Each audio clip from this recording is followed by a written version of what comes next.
Okay, good morning, everybody, and depending in other places of the world where you are, good afternoon or good evening. Um, my name is Lisa Berkeley, and I'm working with Ree Price, Sandy Hart, Brianne Lathorpe, Betsy Spano, and Susan DeGaio, all of whom are working behind the scenes to make this possible. This is Reaction to Response, a twice a month, year-long, webinar series that was birthed through the Charter of Compassion Women and Girls sector to inspire and engage people to move from reactive to responsive behavior at the local, national, and international level in order to create a more compassionate and just world.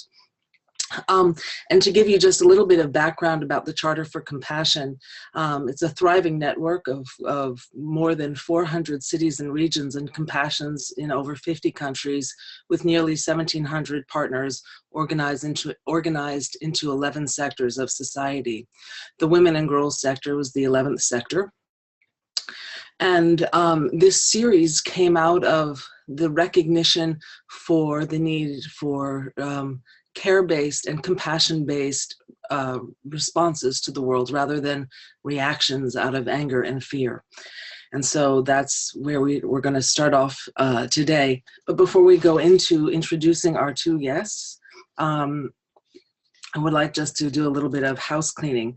And even before that, the purpose of today's call is to talk about the interconnectedness of the earth and her animate and inanimate beings, and to also give you tools and practices to help make the world a little bit better. And this is in honor of the Earth Week.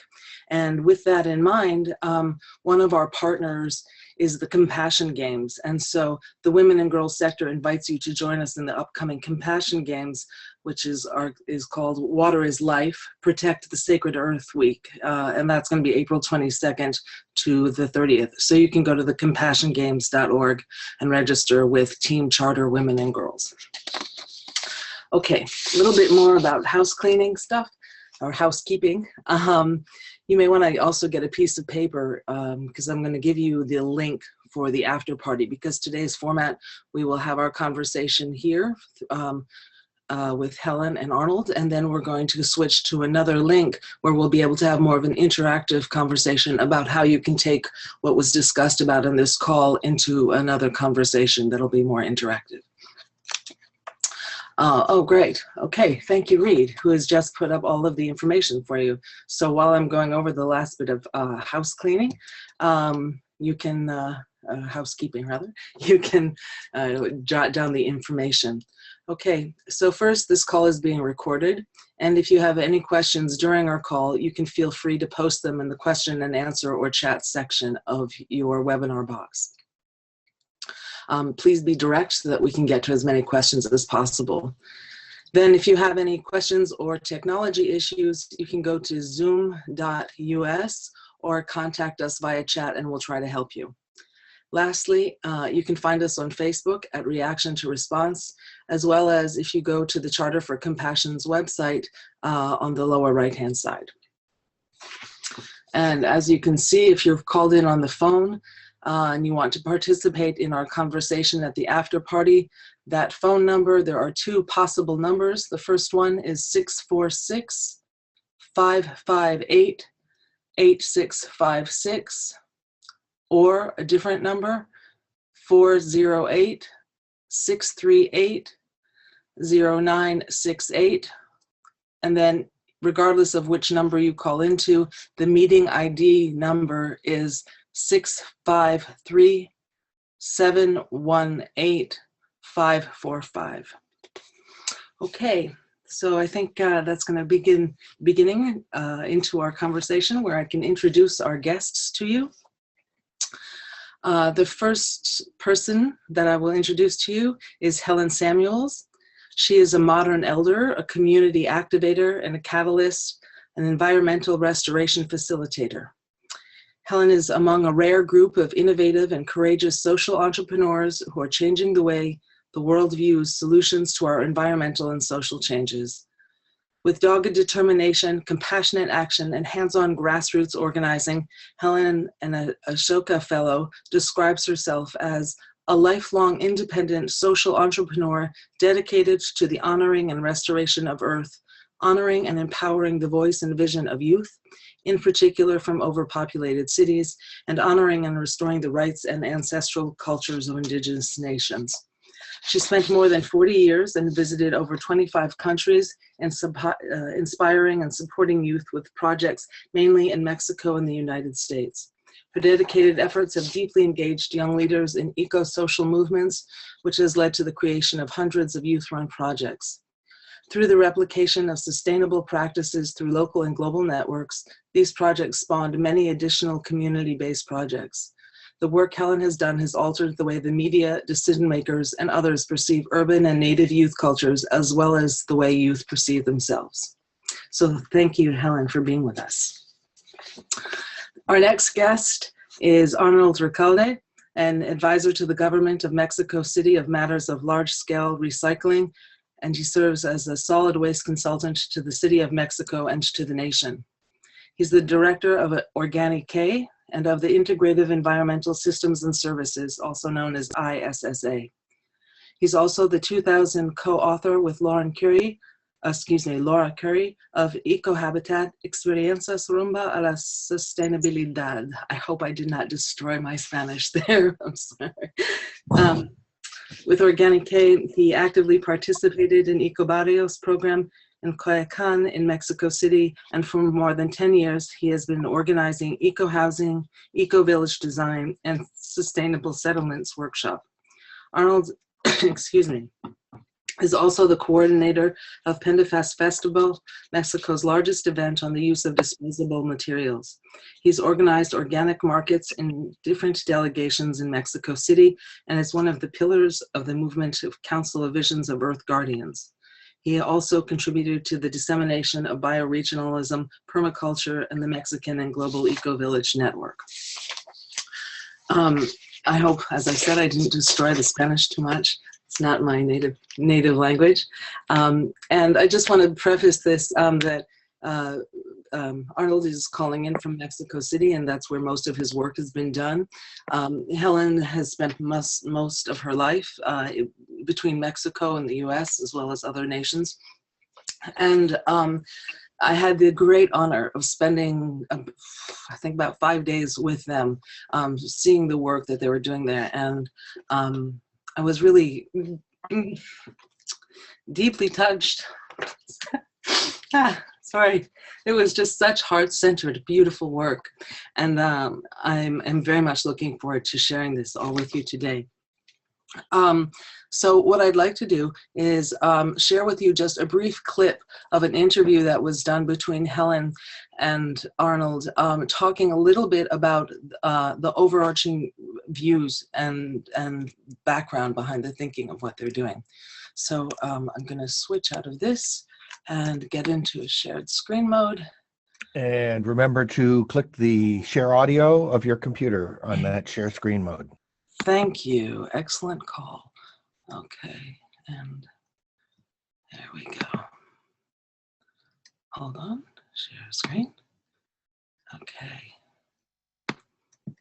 Mexico has done something very historic recently in June. Okay. The first international forum, global forum, for the rights of Earth. That's true. And in Spanish it turns into the rights of nature, to acknowledge that nature is alive. Now, it was extraordinary. People came from all over the world. So I'd like you to explain to people who have never even tried to do this, and people who don't know it happened, what is the relevance, not only locally, nationally, but internationally, and the relevance as far as humans coming together as a model and exporting it. So we see in the June, on the day of Mother Earth, we had a very big event to acknowledge that the Earth is alive.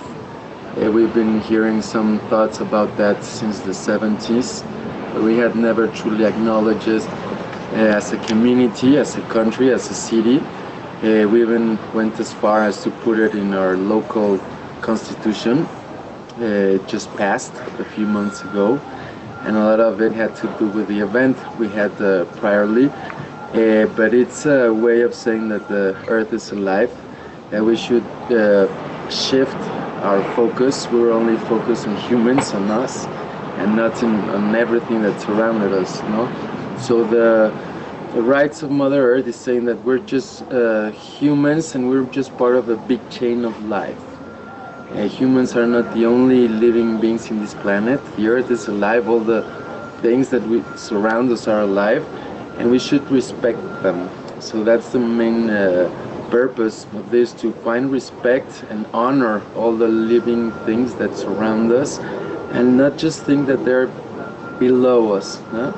Not just thinking that everything that we have is to satisfy us. No, we have to take care of that, because we are diminishing everything that is alive. We're destroying all the woods, all the jungle, all the animals, and this is a way to say no. We want to live a longer time as humans in this planet, but unable to live here, we have to respect and acknowledge all living beings and start harmonizing with them. This is very important also because Mexico, it's a place where we have a lot of cultures, a lot of indigenous visions, and it's a way also to rescuing all that thought, because all the ancestral thought had that way of seeing life, have that paradigm as the way of conceiving their life here on Earth. Also, we're trying to recover all that knowledge, and to find a new way of living here on Earth.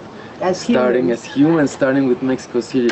We have this big event. Vandana Shiva was here, Leonardo Bob was here, a lot of people from Nepal was here, from Europe, from Scotland, a lot of indigenous groups, a lot of tribes members, and they were here just in one thing: the Earth is alive, and we have to respect it. So we're trying to do it the legal way. We already started with the Constitution of Mexico City. Right now we're going to work in secondary laws, acts, where we're going to try to push this focus, and respect on Earth and the woods on every tree that we have in the city, of all the water that is left, and try to start a new way to relate with Mother Earth. She gives us everything. Everything we have comes from the Earth. Everything we're wearing comes from the Earth. Everything that we eat comes from the Earth. Everything that where we live, all the materials, comes from the Earth. And it's time to start giving the Earth a little bit more than garbage or pollution. So we should give the Earth a caring and love, so we can live in this planet in a harmonical way. Okay. So as you heard, and I started a little bit earlier in that video than I had intended, but where the rest of the conversation was going to go and where I'd like to take off from is a little bit about how acknowledging the Earth in the Constitution came into being, and then also from there how you started such an amazing movement at the local level. So Arnold, you want to go ahead and start us off, and let's just have fun. I was watching the video. We were shooting that on the Huerto Roma Verde. That's an urban garden that we have here in Mexico City. It started from scratch. 5 years ago, there was just rubbish in that green urban garden, and now we have one of the most or the biggest urban garden in Mexico City, where a lot of NGOs come and visit, where a lot of people learn urban agriculture.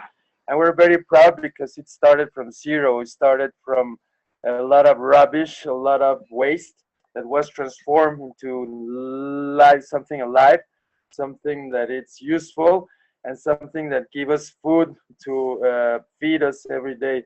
And that's how this movement started. When I was a kid, I remember listening that Mexico City was one of the most polluted cities in the world, that this city was horrible, that you couldn't even breathe, you couldn't even walk, that you would get robbed in every corner. And I kept growing with this image of Mexico City, but I thought that I could make a change as a person. When I started riding my bike, they told me that nobody rode a bike in Mexico City, and it was not possible to make a difference, to make a change. And that's how it all started 25 years ago, trying to transform this. It all started in a very small level. When we started pushing the bicycle system in Mexico City, we were just 5 people, 5 persons pushing this agenda. And nowadays we have achieved a big bicycle system throughout the whole city. There's more than 100 to 200,000 people bicycling every day to transport themselves. And this has been done through a small group of people that believe in a change and believe that things can be done differently. And that's why we got together a lot of people also believing that we can change the perception of Earth, and we can see Earth as a living creature, and we could give rights, legal rights to Mother Earth. Legal rights meaning that we can defend a tree legally, that we could defend the rivers legally, and then we can defend animals legally. And that's what we're working on, to make a legal framework. So all these living creatures, also obviously humans, have a protection, have a legal status, and are recognized as living creatures, and are recognized of having legal rights and framework. That's what we're working on in Mexico City at this moment. Wow, that's so beautiful, and such an amazing vision, but you're actually also implementing it. And I know in the US we're beginning to follow suit, nowhere near quite, but certainly on different states, acknowledging that animals anyway have rights, or rather that people don't have to abuse them. So that's a good, definitely a good thing. We have much to learn from what's happening there. Helen, did you want to add anything to that?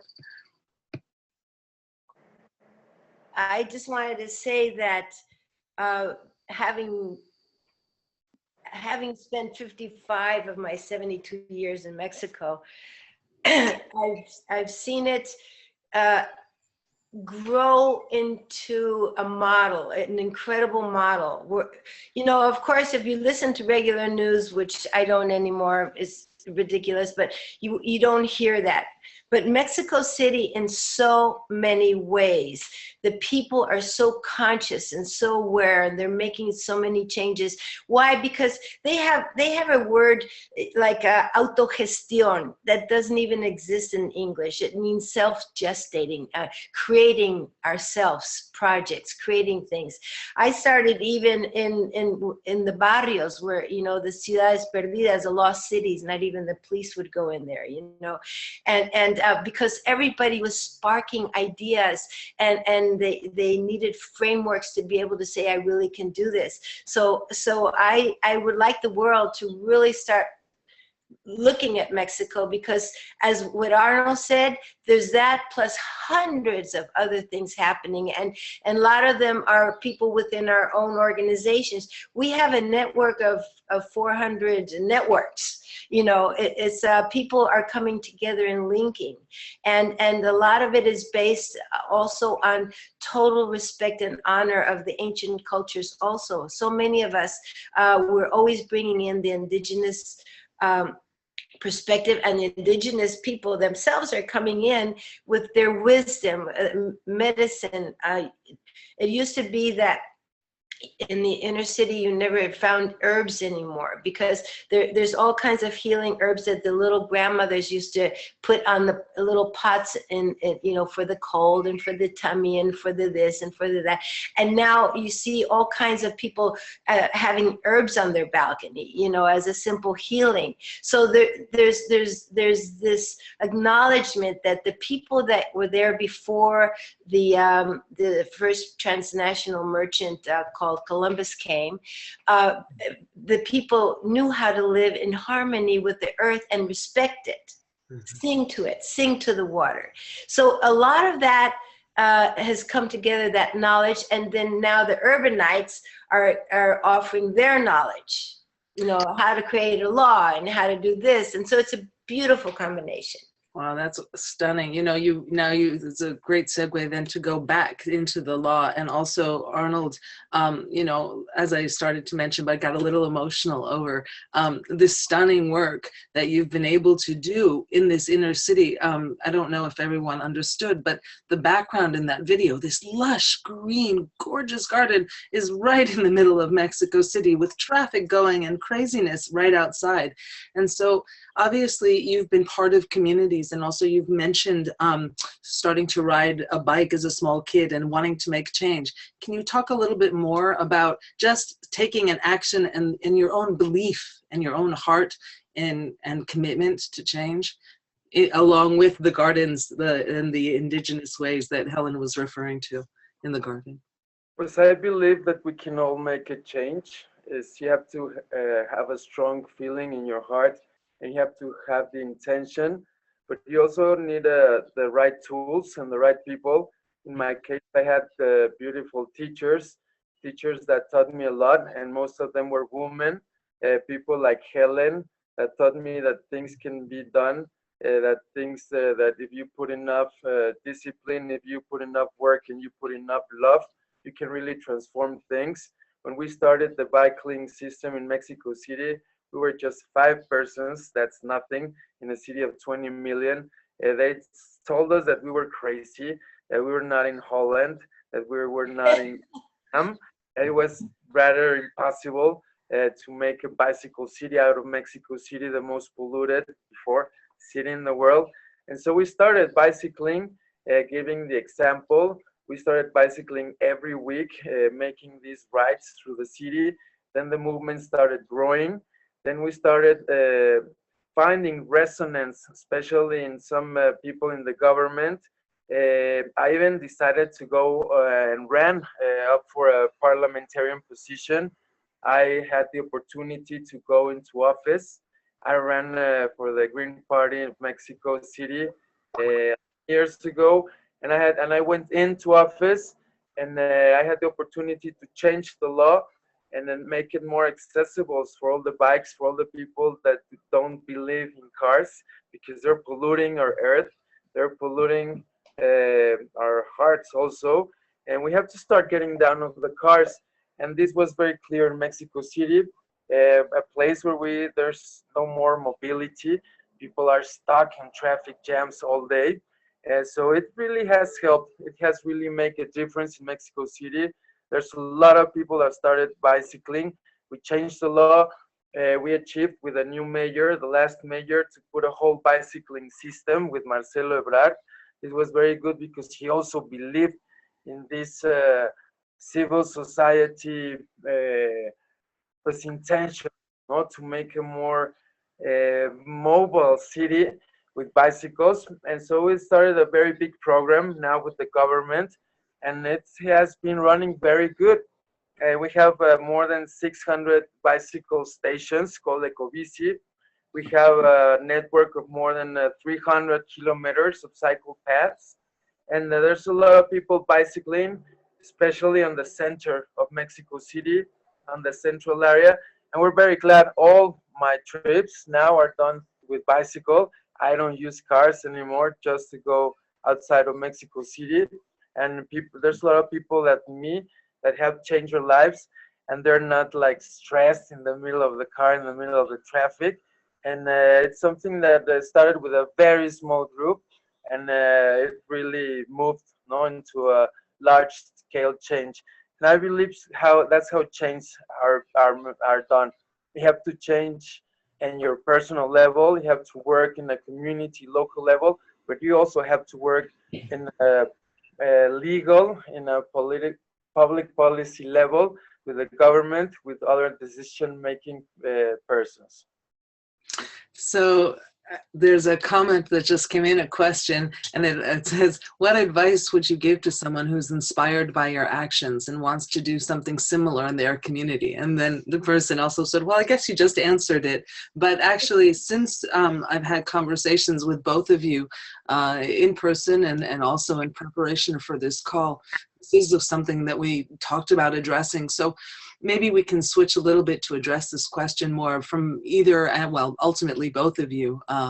What kind of, if people are inspired by your work, what kind of suggestions can you give them to start?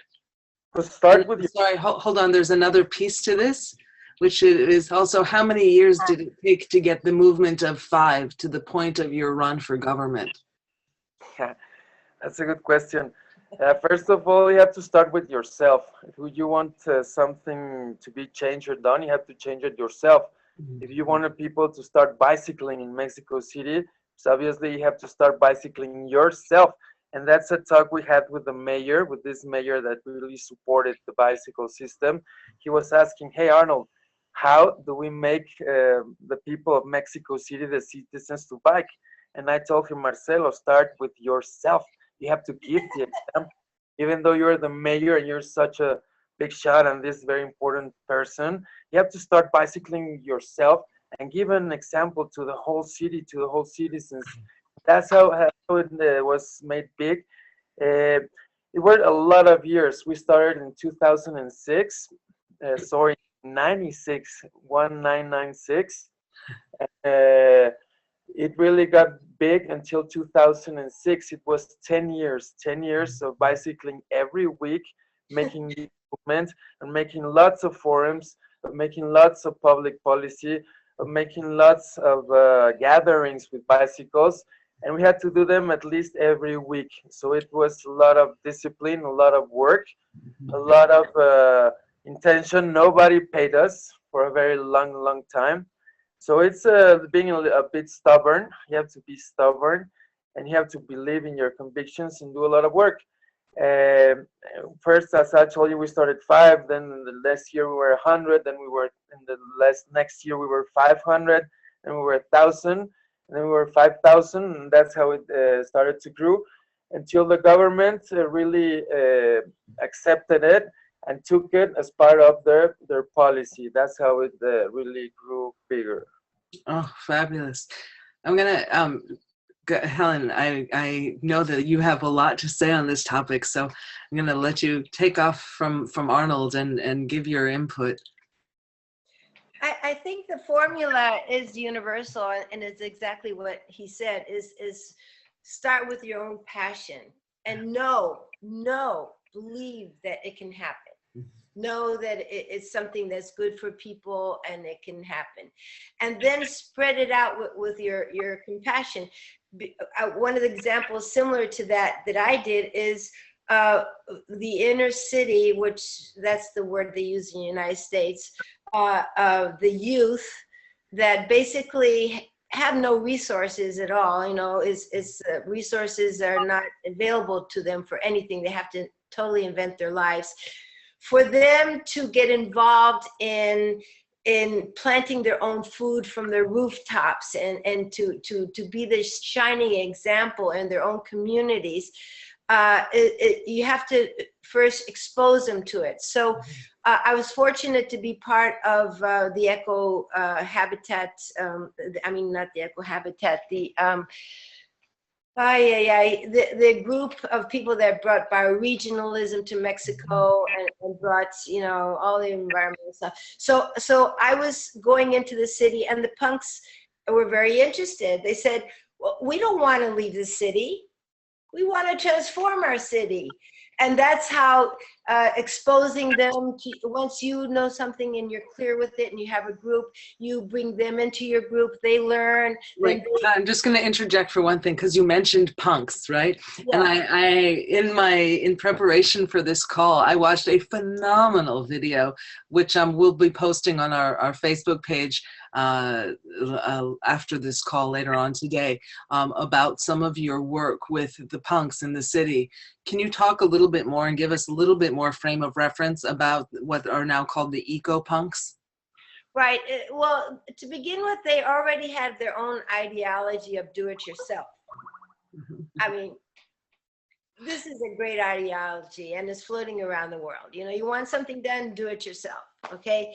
So, but they didn't have any exposure at all of the do-it-yourself projects within nature, you know, with like permaculture and, you know, all that. Didn't have that exposure.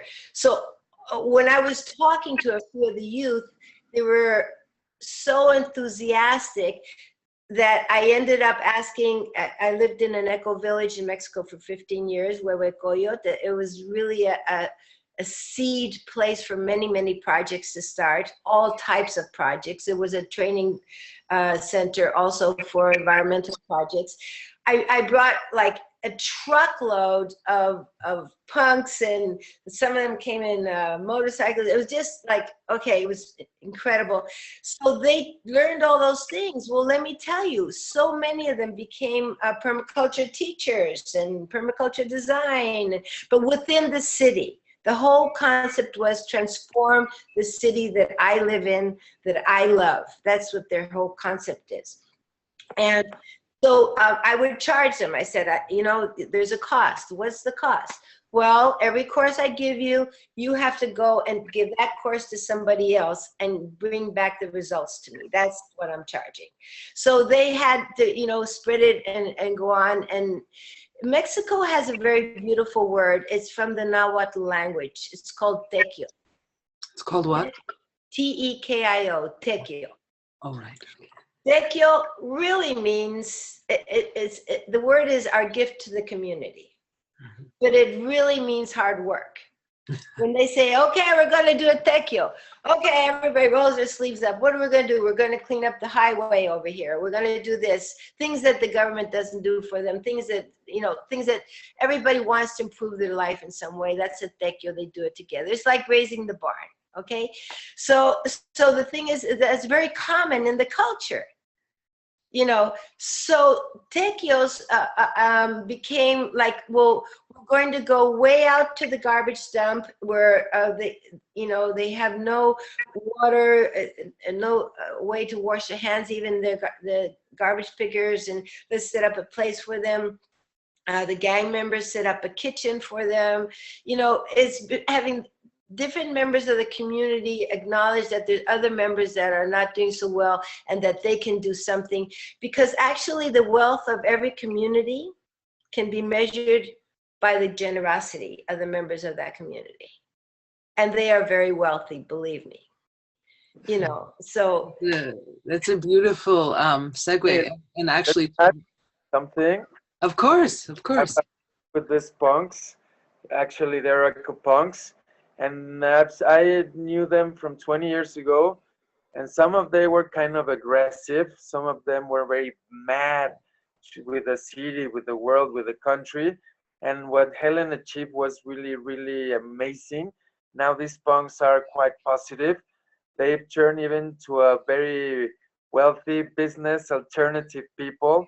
They own all these alternative clubs, cultural clubs, where they spread a lot of interesting stuff regarding environment, regarding culture, regarding all these positive things, caring things, loving things.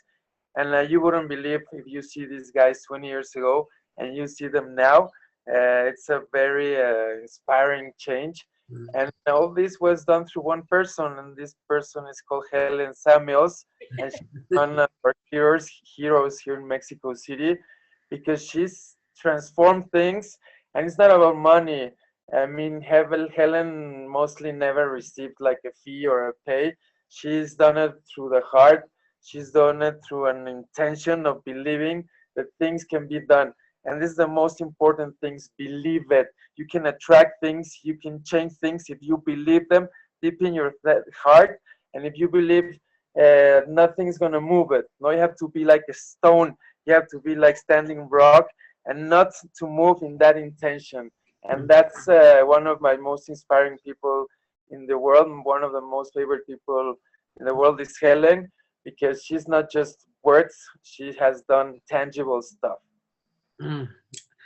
Aho to that, right on. And that was, you mentioned the punks, right? When we were in Mexico City, it was an amazing experience to go. We went to an after hours club, the punk club. We went a little bit earlier in the evening, but never mind that. It was still this great place because you walked into it. And originally it's like dark, and your brain that's trained to think of punks as bad people and anger and all of this, but then their hearts and the energy and the conversations were so good about transformation and commitment. And it was really, you could feel and observe and hear how this transformation of anger and outrage at society and a lot of how we're falling apart in many ways is rebirthing itself into something amazing and exciting. So it was pretty extraordinary to bear witness. Yeah, go ahead. The punk movement has, in the last 10 years, they have helped the environmental movement in a lot of stuff, in logistic. They even help us with resources, with vehicles, with security. They've been such a help, the punk movement, into our environmental movement. I think things wouldn't be the same if we wouldn't have the support of all the punk, well, now the eco-punk movement, and we're really grateful. No, and I think all this was achieved through compassion. And I think one of the most important things is responsibility. Those young men and young women, so many young women, I mean, they're so egalitarian, or how do you say that in English? Egalitarian. Yeah.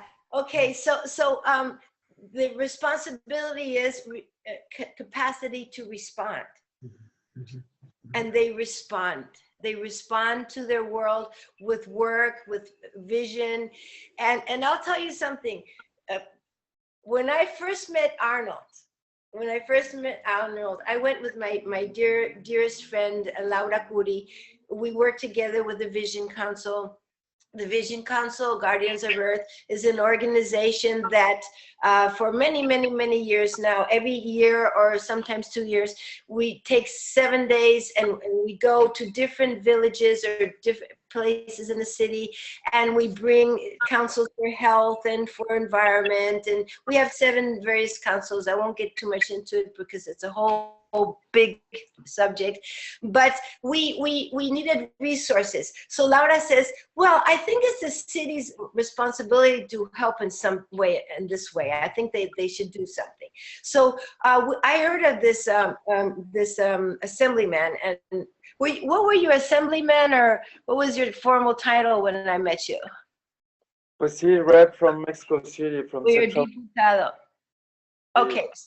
So anyway, so we ended up meeting him, and we explained what we're doing, and that we're going to go to Chiapas, and we're going to do some environmental work there, and we're going to need this and that and the other. And his eyes just lit up. And we felt, I think all 3 of us felt at that moment that we were really kindred spirits. We really resonated. I mean, this total stranger looks at us, he says, okay, I'll give you this, I'll give you that. Truckloads of bags of plates, and we that's the first time we met him, and he was so generous with us, and we have been working so profoundly close with him ever since. I just want to be sure I understood correctly. So you were working with the Council of Elders that had different focuses of looking to give back and help build a more compassionate city, if you will. And then you connected with Arnold and then worked together in that way. Is that what's your... It wasn't a Council of Elders. It's a council of all ages. Okay. We have youth, children, elders. We have indigenous. We have natural medicine. We have, I don't know, we have several councils. It's all ages and all peoples. So is this something that people who are listening to now could get involved with? They can look up. Arnold's Go gonna ahead. No, Helen, I don't know if you know, but we're going to have a Vision Council meeting on the Bacalar, that's in the state of Quintana Roo, way south of Mexico. November. And it's going to be on November, on the end of November. Yes, they can get involved. They would have to fly to Cancun or Chetumal in Mexico, and they can see the webpage consejodevisiones.org, and they can get into our webpage so they could visit. But what Helen was telling is that, yeah, it's a gathering, it's a meeting, it's an experiment of 1 week. We get together environmentalists, healing people, healing from tradition, people like the punks, people like yoga people, different tribes, different, all the colors of the rainbow come together, and we create a village. We create an experiment for 1 week where we create an environmental village. We try to lower our environmental footprint. We try to make it all environmentally friendly. We do bioconstruction. We do dry toilets. We capture water from the rain. We use just environmental bioproducts, organic products. And we do is just live together 1 week. We give ourselves workshops on different themes on how to make sustainable living a more spiritual and connected society. And it's a very, very strong experience. It's one of my best experiences. I've been to more than 10 consejos de visiones, and each one of them changes your life. No, it's when you say things can be done differently. Things can be done in a more loving, in a more caring way.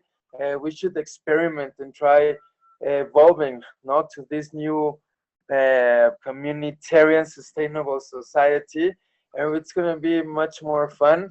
It's going to be less stressful, and we can do it. I still believe that we can achieve it. We can still shift to a more sustainable way of living.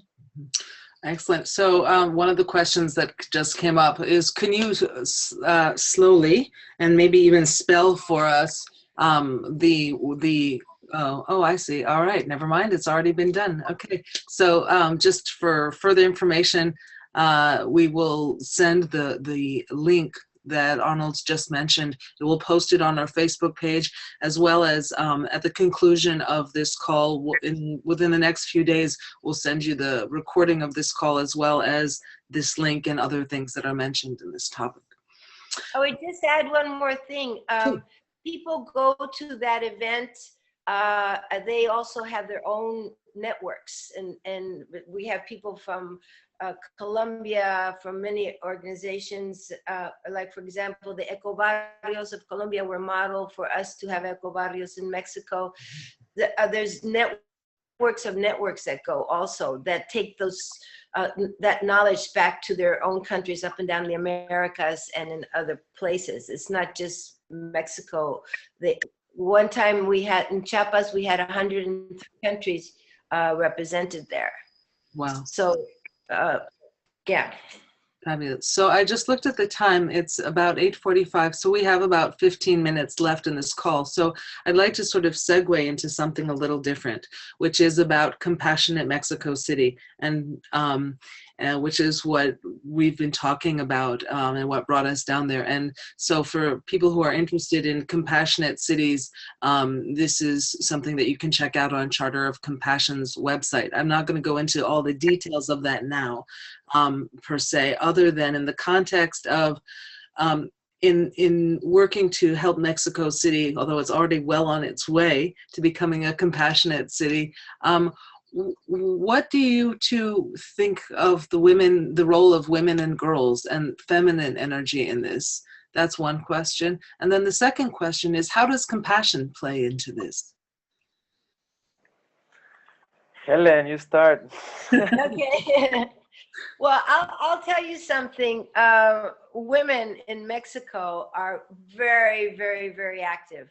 Very, very active. It's amazing. And not to say that the men aren't, but there's a massive wake up right now of women, and they're organizing. And I'm very happy to say that we're now formally working with the Museum of Tolerance, and a lot of the women organizations are going to sign up to do compassionate works. They will be housing our web content, right? Not our web content, but our reach out content for compassionate actions. They will be registering them through the museum in our website there. So we're going to be able to expand compassionate. You know, Mexico, to tell you something, having lived there many, many years, the true spirit of the Mexican is very kind and very compassionate. You know, there's people, unless you've been in the villages and see how much compassion there is with the people. So now it's time to bring it all back again. You know, history has been a little harsh lately with things happening, but I think everybody's ready to start their own little project. See, in Mexico, it's very easy to start your own project because it's not so organized as you have to do it through the school, you have to do it through this. People are used to doing things on their own. So you're talking about really creating grassroots movement that is just exploding it. And there's so many ideas already coming in. I'm going down to Mexico on the 3rd. I'll be there for a whole week, and all of that will be settled into having a way that people can just go in, tap in, what are we doing, and who's going to know about it and to share it and start it up. It's going to really explode. So just, I see Arnold wants to say something, but I'm just going to put a marker here, which is, do you think that kind of, that energy and that behind it is replicable in other places, like in the US, like in Europe, like in the Middle East?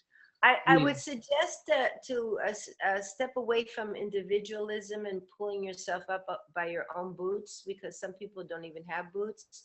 I think it's time that people acknowledge that do something, anything now with what you've got, you know, and do it in community and do it in circles. We have to change the governance model, which is a pyramid to a circle, circles of circles of circles. And I think the sooner that people start looking horizontally instead of up for somebody to save them or help them or do it, and they start looking horizontally into their own communities. I'll do one little example. I went to a wedding of 4 gang members, and it was the biggest wedding I've been to my whole life. And I said, how are they going to pay for this? Well, there was a godmother for the shoes, a godmother for the chairs, a godfather for the drinks, a godmother for everybody chipped in. And the Mexicans are used to that. So as soon as they get an idea, it starts taking off. The more United States becomes circular in their doings, I think that the better that it will be. Right. Thank you. Arnold. And Arnold sitting there waiting patiently. I believe in circles also, totally in what Helen was saying. And we have to create communities. If our governments, our national governments cannot bring all these values that we're seeking, we have to do it ourselves. We have to start with our communities. We have to start seeking people. There's a lot of people that think like us, that have this intentions, that have also these worries, and then share the same preoccupations. So we should gather with them and share the solutions. We should start creating community. In Mexico City, we've done a lot of urban gardens. The one we belong to is called Huerto Roma Verde, and that's our community, that's our house, that's the place where we get together and we create. We're starting to create something different. We're starting to create the way we want it to be, the way we dream it, the way we feel it should have been done, and it's not being done. So we should start with our community, where with our closest people we know, we can create a space. If we can have a space, it can be our back garden, but also it can be a public space, and start owning it, and starting to create in that space and creating these awesome circles that Helen was talking about. And that's how things can start changing. We can do it in any city of the world. You can do it in the Middle East, in Africa, or wherever. It's just to create a circle and start talking. What do you want? What do you feel? What do you need? What would you like to cooperate? What would you like to share? What are your needs? How can we help? How can we provide? How can we make life easier for each one of us? And how can we have a compassionate heart to see this, no, to make it tangible? Excellent. So on that note, you know, you mentioned, so your garden, when we were there, Helen said to me, oh, you've got to hear the story of how they took over this whole garden. Can you share that a little bit with us? Just point of Yes, reference. but it's kind of started kind of sad because where we are, it's 8,000 meters. It's a big space for Mexico City. We are an oasis in the middle of this chaos. But in 1985, that used to be two big buildings that fell down because of the earthquake. You all remember of this big earthquake in 1985. And so from 1985 to 20 years after, the place was covered with rubbish. It was a place where nobody entered, nobody could go in or would want to go in because it was full of rocks, it was full of rubbish, of debris. A lot of it came from the old buildings that fell down. And then a friend called Paco started cleaning the place, and then we started helping him. A lot of people started helping him, taking all the rubbish out, and we started to create all these beds for the gardens. And then we started building also things with bioconstruction. And then we started to make a movement within there involving spiritual action, involving environmental issues, organic agriculture, bioconstruction, and now we're starting with music and arts. So it's a very inspiring place. A lot of people that come in go out differently. They say, I didn't know this place existed and all this alternative culture within the city. So it's a tangible space, a space where anybody, because it's public, can go in and touch the earth. I think that's something very important. We are totally separated from Mother Earth. We don't even touch nor the soil, and we have to start with that. No, that's the first thing we can do. Getting together, connected with the earth, and we can do it through these spaces. We can create these spaces. I had some guys from New York in my house last week, and they're also building in Queens an urban garden. They're doing it beside the old train tracks, and they're doing a great job. And they're doing it in the U.S. Now, obviously, they need a lot of help. They're doing it with their own means. They don't have any resources, but they're still doing it because they have the heart. Maybe you don't have the money. Maybe you don't have the tools right now. Maybe you don't have the ability. But if you have the heart and if you have the intention, you will do it eventually. Now you have to have the discipline. And as Helen was saying, the responsibility and co-responsibility. Excellent. So we just have a note here that's actually from Marilyn Turkovich, who's the Executive Director of Charter for Compassion International. And she says, thank you for this extraordinary campaign. Your work embraces what the Charter's Compassionate City movement is about, organizing from the core of need and generating responsive action. Thank you for the ideas you shared today. So I just wanted to pass that on before we... Yeah. Thank you, Marilyn. Before we wind down and move over into our after party, which, as I mentioned before, is another URL link, which we will post very shortly. And then have more of an interactive conversation with people one-on-one or group on group. But is there anything in the last 6 minutes that we have, either Helen or Arnold, that you'd like to share or sort of have people have as a takeaway? I would like to share one thing really fast. I think that the United States is in a big transition. Mm-hmm. And I am so excited to see how many people are now talking to the neighbor, talking to the next door, talking to others, trying to figure out what to do together. And there's a surge of this feeling of coming together as a people, coming together as a group, coming together as someone that can do something. And I'm very excited. It's everywhere. Even when the so-called march, the Women's March, I call it an act of presence.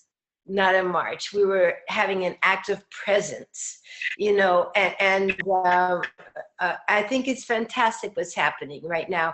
And we just have to have the heart, as Arnold says, to steer it in the direction of heart space and not rage, not anger. And honestly, I have no time of my life to dedicate to be angry and to be staring down somebody else. I'm too busy constructing.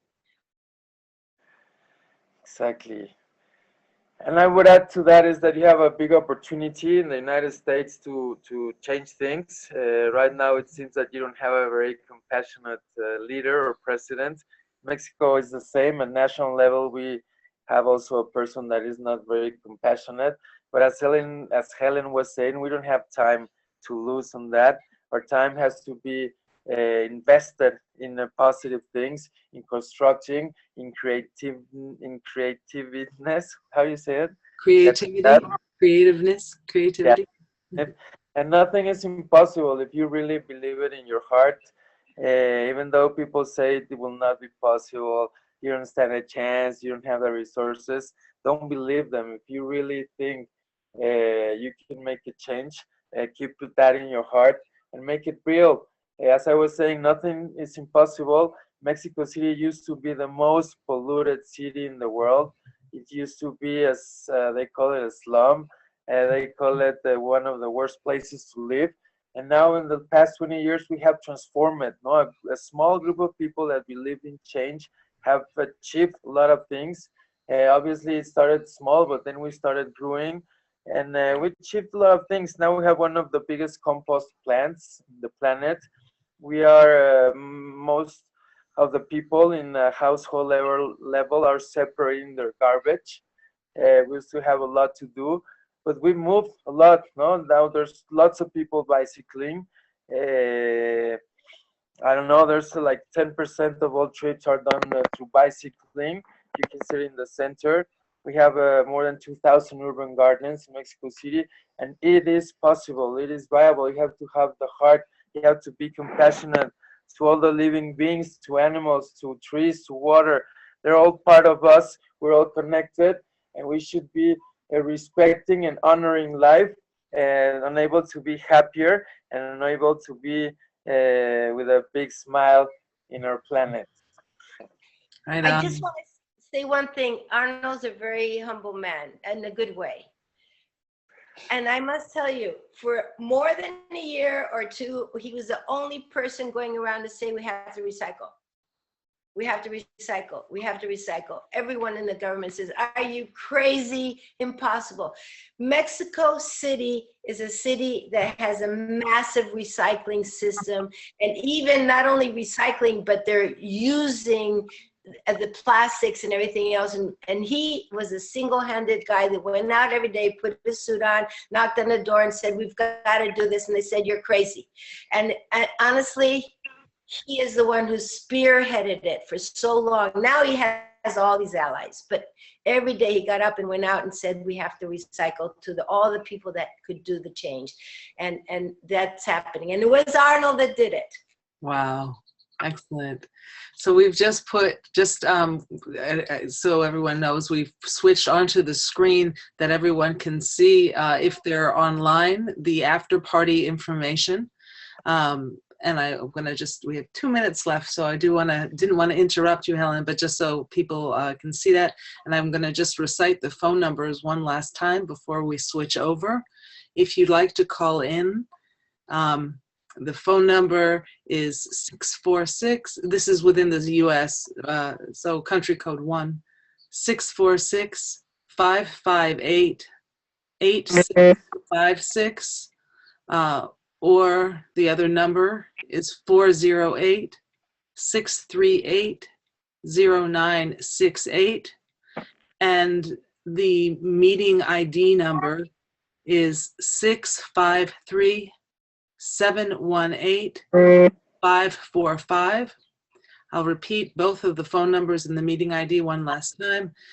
You can dial in at 646-558-8656 or 408-638-0968.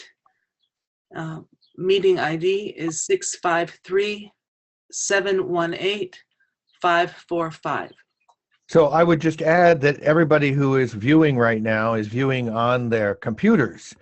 And the easiest way to get there is just to go to bit.ly/CCIR2R, all capital letters, CCIR2R. You just click on the link. It's also in the chat box, and you can just click on it as we sign off here, and it should start to open another window, which is where the after party will be.